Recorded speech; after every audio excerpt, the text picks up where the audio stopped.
In a world where finite element analysis dictates between endurance or failure, two students take on the challenge to demonstrate the strength of propellers.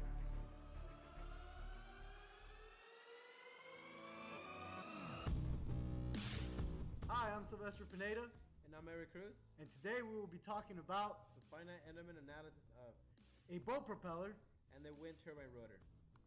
We chose to analyze propellers because they are one of the main types of propulsion systems. Propellers have also become popular here at UCI, such as MAE 151 class converting an RC speedboat into a tugboat by only changing the propeller.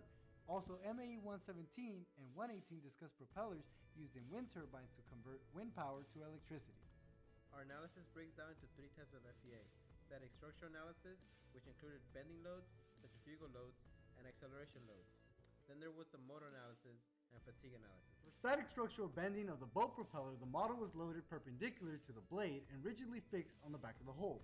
Here are the results calculated for the von Mises stress. By zooming in on the top blade and hull connection, one realizes that this location is subject to failure. In the report, a simulation of higher loads showed just that. Using the same fixture as for the bending study and with a rotation at the center of the hull, a centrifugal load stress plot was found. On the screen you see the results calculated. The same pattern was ensued as for bending. We will now use the wind turbine blade to show the acceleration load effects. The same fixtures used for the bending and centrifugal studies were used for the acceleration load study. The loads in this study are a combination of the bending and centrifugal loads that represent real-world loads experienced by high-speed winds. The modal study illustrated the first 5 mode shapes at the first 5 resonant frequencies. The first resonant frequency has a value of 0.307 Hz or 18.4 RPM. With a centrifugal load of 30 RPM, the wind turbine would fail. This is seen by the deformed shape of the blade. With this in mind, a new material must replace the aluminum 1060 alloy used.